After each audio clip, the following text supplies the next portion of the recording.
So if there's only one substance, if there's only one, we could also call it being or existence, one essence, then somehow every individual, every speck of consciousness, every soul, if you will, everything that's animate, everything that has the power to know, and if it's evolved enough, the power to move, the power to express, the more evolved the life form becomes, the more it's able to have a sort of an autonomous expression of itself and an autonomous self-knowledge of itself. But if there's only one substance, then it doesn't matter how advanced you get. It doesn't matter, if you're an ET from the 1200th dimension and you can move objects with your mind and you can be in 1,000 places at once and you can know yourself fully, The essence, if there's only one essence, if there's only one substance,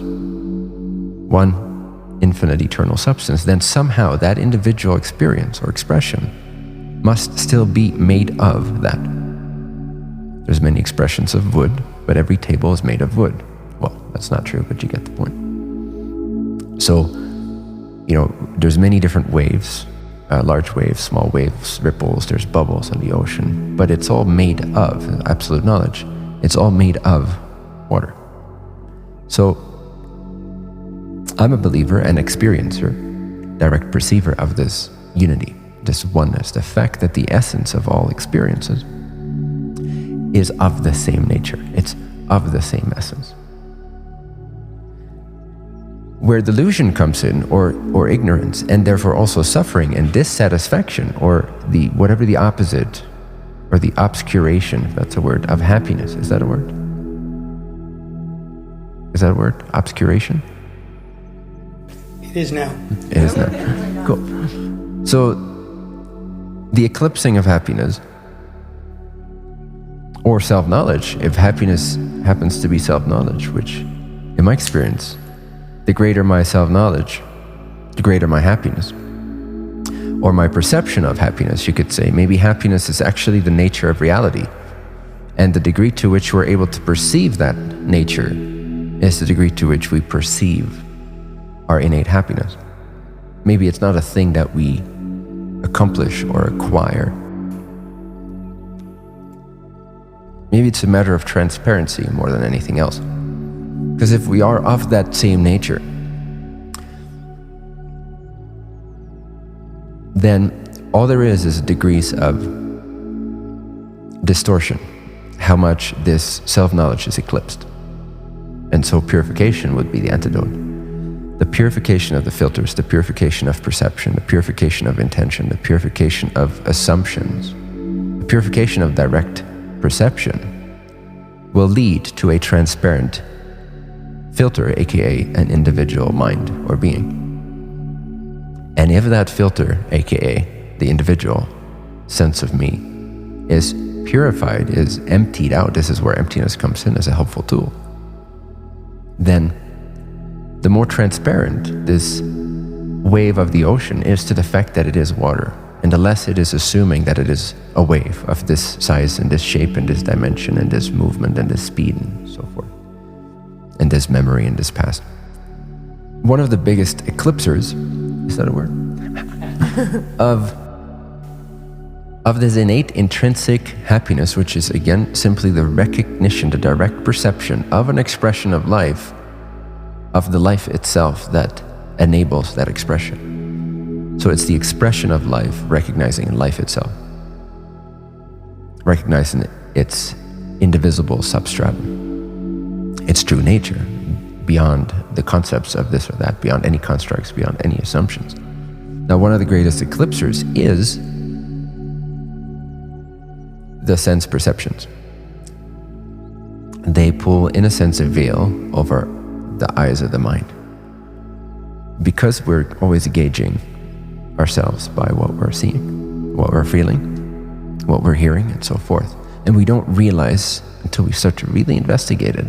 But even then, it keeps surprising us, the degree to which sense perceptions condition our assumption of self and our assumption of limitation. Because one of the eclipsers is to believe that we're limited, to believe things that are not true. to believe that I'm this, that I'm that, that I'm such and so, and I need to work on this and that particular thing. If not, then da-da-da. Or I need to acquire this, or all these trivialities, if you will, or these surface ripples that are so heavily identified with by life in the form of that individuated expression, that individuated ability to have autonomous intelligence, which doesn't mean separation. Just because you have autonomous intelligence and I have an autonomous intelligence, it is an assumption to therefore say you and I are not one. In infinite unity, everything is possible. Any expression can exist and will exist and does exist. And the journey is experienced by that aspect of life, but it is an aspect of an indivisible whole, an indivisible unity, an indivisible source that is ever radiating, ever the same throughout all expressions, throughout all life forms, regardless of its state of evolution, whether it's the rockness, whether it's a more evolved rock that stands on its own in the middle of nowhere, that has more of an identity, whether it is basic plant life, mineral life, and so forth, where movement begins, where growth begins with a desire, the instinctual desire for self-knowledge in the form of movement, of spatial recognition, space-time experience starts to dawn, or whether it is in the animal, which is already becoming more autonomous, more able to be aware of itself as an autonomous expression of life, or whether it's in a human being, or whether it's in whatever is next. The essence is never changed. The form, the expression, the autonomous nature of that form to be able to know itself has changed. But the essence has been the same, and it's the same throughout. So actually, separation is the assumption. From this vantage point, unity is not an assumption. God is not an assumption. Eternal, infinite, all-encompassing life is not an assumption.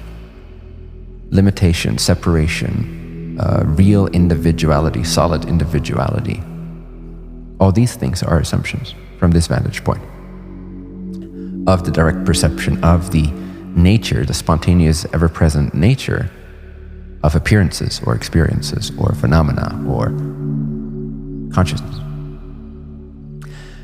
So, since everything is that, it can be a little bit of a stalemate. So then therefore what? Like everything is source, everything is the one, everything is the one eternal being. And that typically doesn't satisfy, at least not if that stays conceptual, because that's just another framework posed by a mental construct that is an expression of the indivisible unity, which is life itself.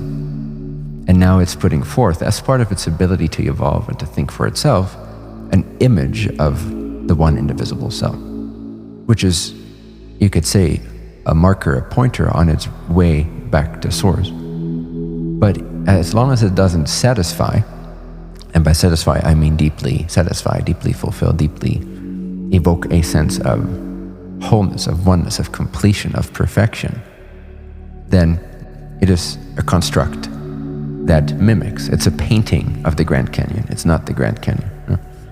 It's a painting of a nice lasagna when you're hungry instead of an actual lasagna. So we can have pictures of God, and we all do, and all the religions do, and so forth, but it's different than opening the door of self, the back door, I should say, perhaps, although it doesn't really matter where you imagine it to be, but it's kind of like a back door, because our experience of the front of us, what's in front of us, is always sense perceptions and thoughts and emotions and disturbances and individually described or describable phenomena. These phenomena appear. They are known. No phenomena has ever been known without being known. It's a pretty indisputable fact, I would say. No phenomena has ever been known without being known. So, if we wish to minimize, in the quest for more sort of absolute self-knowledge or absolute self-awareness, if we wish to minimize our assumptions, we have to, first of all, look at our direct experience and consider what it is made of.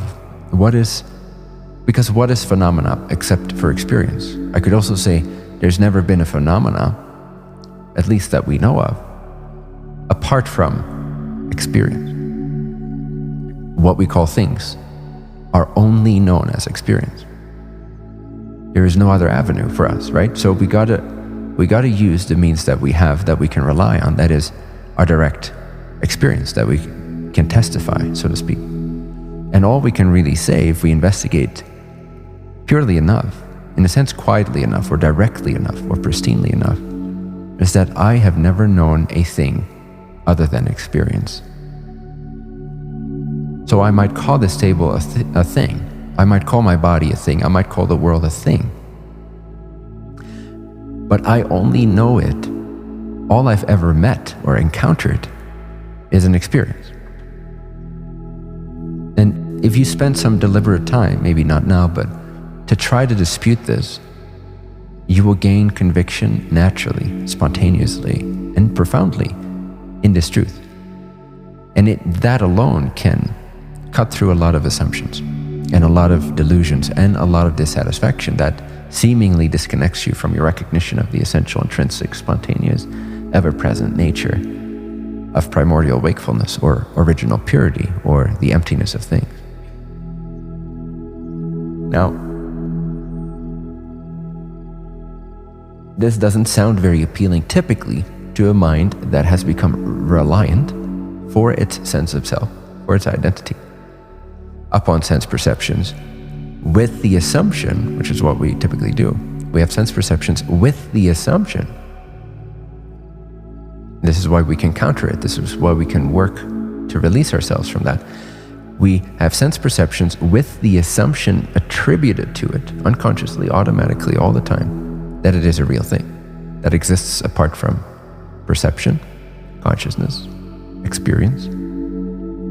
But we've never ever, if we stop to pause to think, reason with true logic, with direct observation, combined with intuitive logic, we would have to conclude that none of our experiences ever has escaped them being experiences. We don't know anything but experience, so we gotta work with what we have, what is actually the case. And there's so many assumptions about what's real and what's da-da-da. But so it is the case when we're dreaming at night. We're convinced that there's an actual world, that there's actual people, actual things, independent, phenomena independent from us observing it, from, let's say, the field of experience or experience. But then when we wake up, we realize, oh, I heard sounds, but I had no ears. I saw a world, but I had no eyes. I touched another human being. I had sex with that human being, or I was in a fight with that human being, yet I had no body. I tasted delicious food, yet I had no tongue. I really thought that I was experiencing something that existed with something that existed. Now, the means that we have in the dream are the same as the means that we have here, which is consciousness, experiencing. Again, if we bring it back down to its most naked observation, when we're dreaming at night, it's the mind, you could say, or consciousness, having an experience. Consciousness and perception, consciousness and perception, consciousness and perception. Can you find any other means in the waking state? Without assuming, because even I have a brain as a real thing is an assumption if we gauge it by direct experience. Now, we've all been told this, we can dissect each other and see that there's a brain that does this and that. So one might reason that there is a brain. But again, if we go to our direct experience and we only stay with what we can verify, what we can know for sure, then in my experience, all we can say is that I am, I know that I am, and I have the perception of experiences.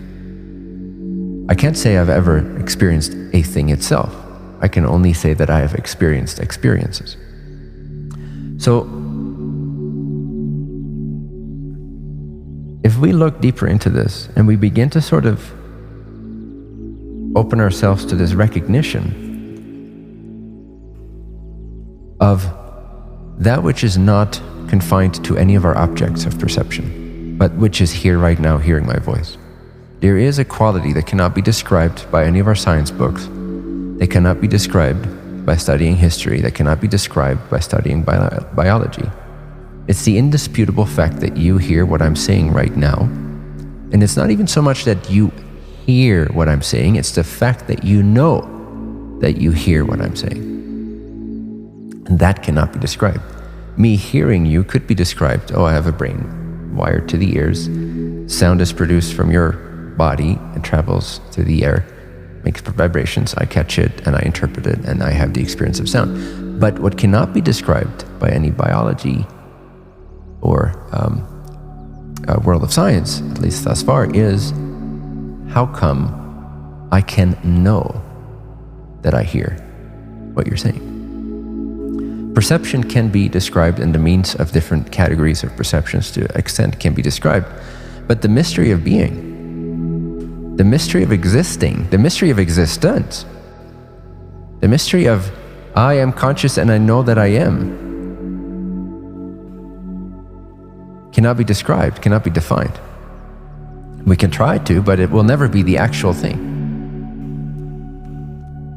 The original purity of the essential knowing nature of the mind or self cannot be put into any form or mold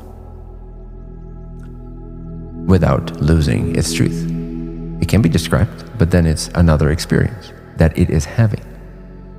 So if we consider the self to be the container, perhaps, and that's a bit of an assumption, but that's sort of a description that you could come up with through direct investigation, where the self, or I am, is recognized to be the essential, kind of like a container, not with edges and dimensions and stuff, but acts as a container does, as space does to objects. So does the self, or the essential knowing nature of being, of I am, the essential knowing nature of perception, essentially the essential knowing nature, that originally pure, empty nature that cannot be disputed of I exist.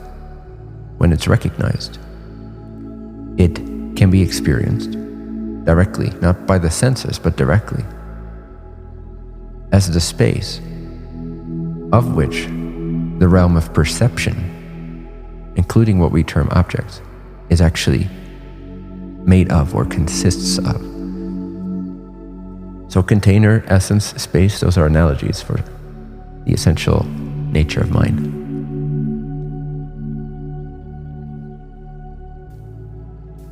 In some Buddhist teachings, they call this the citta, C-I-T-T-A. And I like that word for some reason, because it doesn't mean anything to us. So citta, to give it some meaning, would be the essential knowing nature of mind, the essential knowing nature of this moment. And in essence, in its truest state, this essential knowing nature of mind is nothing but pure knowing, without knowledge. It is pure knowing, like a void that radiantly, spontaneously, intrinsically, mysteriously knows. It is pure knowing, knowing itself. Not knowing as a brain or as a this or as a that, because those are perceptions that can be transcended, that can be deconstructed, that can be understood to the point of their dissolution. Dissolution doesn't mean the table disappears per se, although it can too, in perception anyway. But it means that the solidity of it, that is attributed through assumption, through years of uninvestigated assuming, based on sense, object, living, day to day, conditioning yourself, bumping into things. I'm this body, I'm this, I feel this, without investigating the essential nature of that perception over and over again, leaving it uninvestigated, it forms a reality of its own in the back of our minds. And now we think we're relating to this thing that is independently real. We now think of phenomena as independently real. Whereas if we bring it back to direct experience, we see that it is a myth, that it is an assumption. And since the quest for truth requires us to minimize our assumptions and to increase the pristineness, the purity of our direct perception, our ability to perceive directly, which is what meditation is for. Therefore, the journey is a process of purifying the filter of mind, the lens of perception, the sense of me, basically. Because the sense of me is based on whatever you perceive and assume about what you perceive. So if you investigate directly, not only will your lens of perception purify itself, become more transparent to the way things actually, mysteriously, indisputably are, directly, but also, therefore, your sense of self will make great changes, go through transitions. This is why spirituality or self-discovery is a bit of a scary journey for a lot of minds that are dependent, that have grown dependent, reliant for their sense of self on the way they currently assume things to be. That's why it takes courage to investigate our assumptions about perception, about the world, about each other, about phenomena.